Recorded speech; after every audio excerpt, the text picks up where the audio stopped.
plot that killed 2,177 people on September 11th, 2001, did not begin in the weeks before the attack. And it did not begin with Osama bin Laden alone. It began nearly a decade earlier, in the mind of a different man entirely. And it took years of planning, funding, recruitment, and quiet, patient waiting before 19 hijackers ever boarded 4 airplanes. This is what the public record, established through the bipartisan 9/11 Commission's investigation, court testimony, and years of subsequent journalism, actually shows about how it happened. The origin of the plot traces back to a man named Khalid Sheikh Mohammed, often referred to by investigators simply as KSM, the nephew of Ramzi Youssef, who had already orchestrated the 1993 truck bombing of the World Trade Center, an attack that killed 6 people and injured over 1,000, but failed to bring down the towers the way its planners intended. In 1996, Khalid Sheikh Mohammed traveled to Afghanistan and presented Osama bin Laden with a far more ambitious plan, one that had been evolving in his mind for years, involving the hijacking of multiple commercial airliners and using them as weapons against targets inside the United States. According to the 9/11 Commission report, bin Laden did not immediately approve the full scope of the plan. It would take roughly 2 more years of discussion, refinement, and organizational buildup before he formally committed al-Qaeda's resources to it. To understand why bin Laden was in a position to fund and direct an operation like this at all, you have to understand who he was, and how al-Qaeda came to exist in the first place. Osama bin Laden was born in 1957 in Saudi Arabia, one of over 50 children of a wealthy construction magnate whose company had close ties to the Saudi royal family. In the 1980s, bin Laden traveled to Afghanistan to support the Mujahideen resistance fighting the Soviet military occupation, using his family's wealth and connections to help fund and organize fighters and supplies, part of a broader international effort that, during that period, was also supported by the United States and Saudi Arabia as a proxy front against the Soviet Union. It was during this period that bin Laden built the networks, relationships, and organizational experience that would later become al-Qaeda, formally established around 1988, originally conceived as an organizational structure to continue jihadist activity beyond Afghanistan once the Soviet withdrawal was complete. Bin Laden's opposition to the United States hardened significantly after the 1990 Gulf War, when Saudi Arabia, his home country, permitted American military forces to be stationed on Saudi soil in response to Iraq's invasion of Kuwait. Bin Laden viewed the presence of non-Muslim troops near Islam's holiest sites as a profound violation, and he broke publicly with the Saudi government over the issue, eventually being stripped of his Saudi citizenship in 1994. He relocated first to Sudan, and after international pressure, forced his expulsion in 1996 to Afghanistan, where the Taliban, which had seized control of most of the country, provided him safe haven. It was from Afghanistan, in August 1996, that bin Laden issued a public declaration calling for jihad against American forces in Saudi Arabia, followed in 1998 by a broader fatwa, issued jointly with several allied extremist leaders under the banner of the World Islamic Front, declaring it a religious obligation to kill Americans, military and civilian alike, wherever possible. That same year, al-Qaeda carried out near-simultaneous truck bombings against the U.S. embassies in Nairobi, Kenya, and Dar es Salaam, Tanzania, killing 224 people, the vast majority of them Kenyan and Tanzanian civilians, and wounding thousands more. In 2000, al-Qaeda operatives carried out a suicide boat bombing against the USS Cole while it was refueling in Yemen, killing 17 American sailors. These attacks demonstrated both al-Qaeda's operational capability and bin Laden's willingness to commit years of planning to a single strike, patterns that would define the 9/11 plot as well. By 1998 and 1999, bin Laden gave his formal approval to Khalid Sheikh Mohammed's plan, and al-Qaeda's leadership began the process of selecting the people who would actually carry it out. The initial concept was even larger in scope than what ultimately happened, reportedly including plans to hijack as many as 10 aircraft on both the east and west coasts of the United States, a version of the plan bin Laden himself scaled back, according to detainee interrogation summaries cited in the Commission report, as logistically overambitious. What remained was still enormous in its own right, 4 hijacked commercial aircraft, to be flown into some of the most significant symbolic and strategic targets in the United States, the World Trade Center's Twin Towers in New York, the Pentagon just outside Washington, D.C. is us, and a 4th target believed to be either the United States Capitol or the White House. Central to the plan's execution was a small group of men who became known as the Operational Cell, most significantly a Yemeni-born engineering student named Mohammed Atta, who had moved to Germany in the early 1990s to study urban planning at the Technical University of Hamburg. It was in Hamburg, not in Afghanistan or the Middle East, that the core of the hijacking cell actually formed.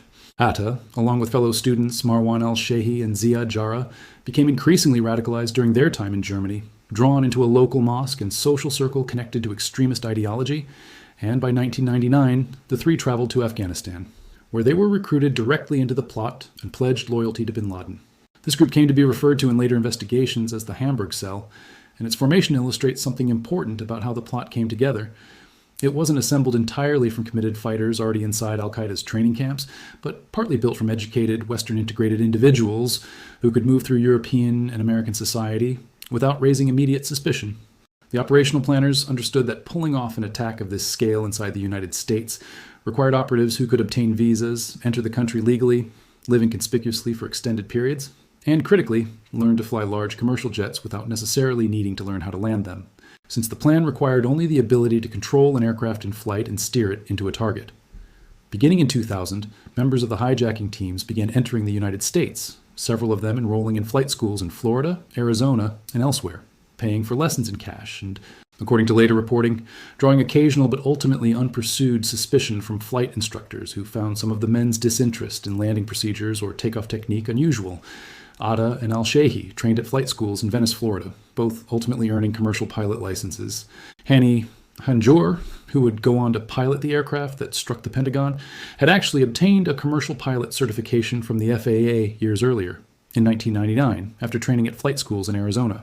Alongside the 4 men trained as pilots, al-Qaeda recruited a larger group, mostly Saudi nationals, to serve as the additional hijackers on each flight, tasked with subduing the flight crews and passengers using small knives, box cutters, and, in several accounts corroborated by cockpit voice recorder transcripts and passenger phone calls, the threat of a bomb, though no evidence has ever confirmed the hijackers actually possessed working explosives.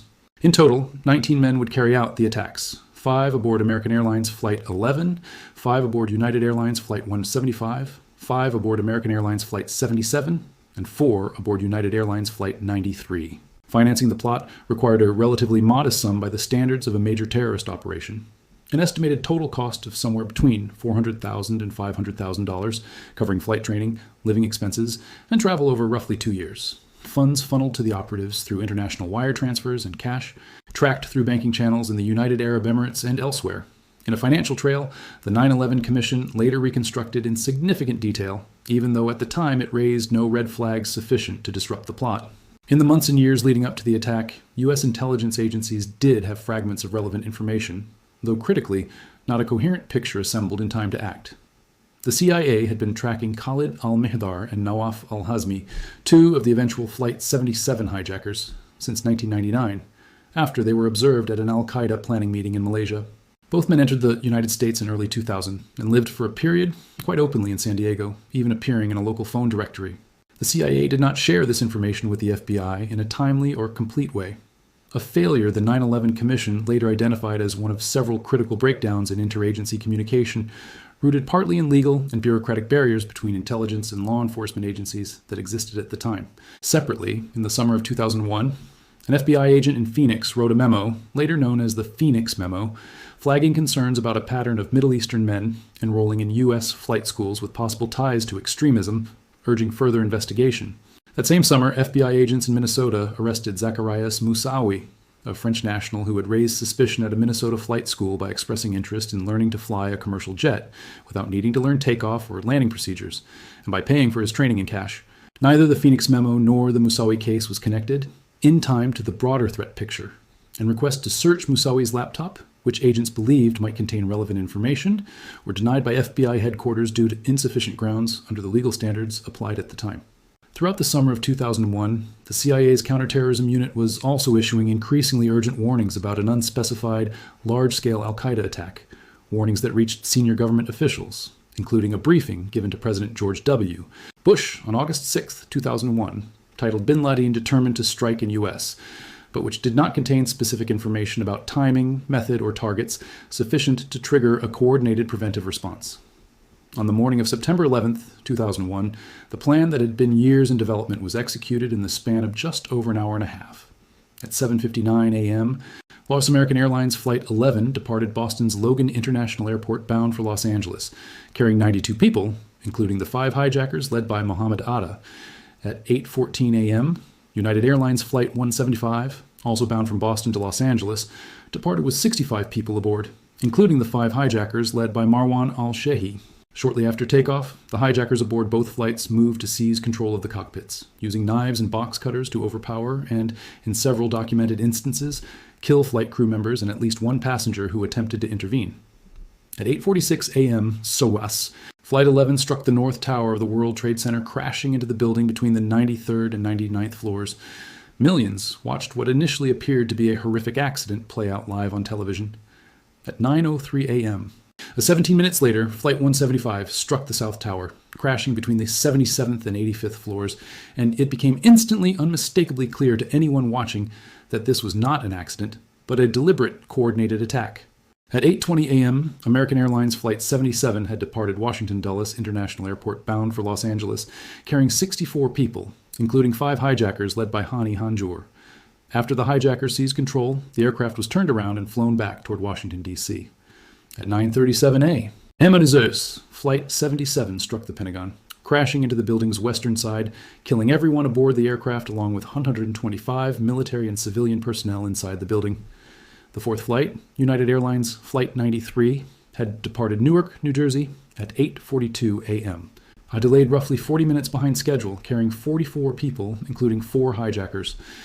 Because of that delay, passengers and crew aboard Flight 93, unlike those on the first 3 flights, were able to learn through phone calls to family members and airline representatives on the ground that other hijacked planes had already been deliberately crashed into buildings.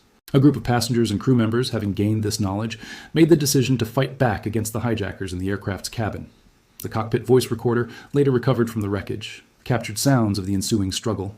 The hijackers, facing the passenger revolt and unable to maintain control of the situation, crashed the plane into a field near Shanksville, Pennsylvania at 10:03 a.m., killing all 44 people aboard, but preventing the aircraft from reaching its intended target, believed by investigators to have most likely been the United States Capitol. Back in New York, the structural damage and fires caused by the impacts, fueled by tens of thousands of gallons of jet fuel, proved catastrophic. At 9:59 a.m., the South Tower struck second but hit lower, and at a more direct angle collapsed first, falling in approximately 10 seconds. At 10:28 a.m., the North Tower collapsed as well. In total, 2,153 people were killed at the World Trade Center site, including hundreds of firefighters, police officers, and emergency medical personnel who had rushed into the buildings to evacuate civilians and were still inside when the towers came down. Combined with the deaths at the Pentagon and aboard Flight 93, and the 246 passengers and crew members killed aboard all 4 aircraft, the attacks killed 2,977 people that morning, not counting the thousands of first responders and survivors who developed serious, often fatal illnesses in the years afterward due to prolonged exposure to toxic dust and debris at Ground Zero. Osama bin Laden did not immediately publicly claim responsibility, initially issuing a statement praising the attacks without directly admitting al-Qaeda's authorship, though intelligence gathered in the following weeks, including intercepted communications, quickly confirmed al-Qaeda's central role, and bin Laden more explicitly acknowledged his direct involvement in a videotape released in December 2001. In the years that followed, the United States launched a war in Afghanistan aimed at dismantling al-Qaeda's safe haven and removing the Taliban government that had sheltered bin Laden, and significantly expanded its intelligence, surveillance, and homeland security infrastructure, including the creation of the Department of Homeland Security and the Transportation Security Administration. Khalid Sheikh Mohammed was captured in Pakistan in 2003 and has been held at the U.S. military detention facility at Guantanamo Bay ever since, facing prosecution before a military commission for his role as the plot's principal architect, a case that, more than 2 decades later, has still not reached a final trial verdict, delayed for years by extensive legal disputes centered partly on the CIA's use of torture during his interrogation. Osama bin Laden remained in hiding, primarily believed to be in the mountainous border regions between Afghanistan and Pakistan for nearly a decade, before U.S. intelligence, through years of painstaking work tracking one of his trusted couriers, located him living in a fortified compound in Abbottabad, Pakistan. On May 2, 2011, United States Navy SEALs carried out a raid on the compound, killing bin Laden, and his body was subsequently buried at sea.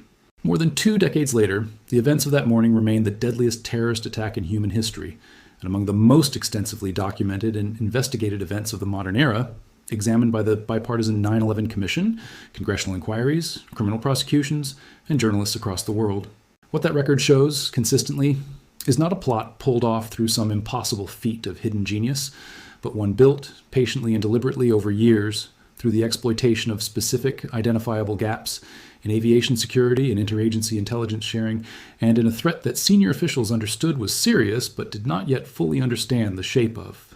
Nearly 3,000 people from over 90 different countries went to work, boarded a flight, or reported for duty that morning and did not come home. Understanding exactly how that happened, step by step, isn't just a matter of historical curiosity. It's part of how that kind of catastrophic failure gets identified, corrected, and, as far as it's possible, prevented from happening again.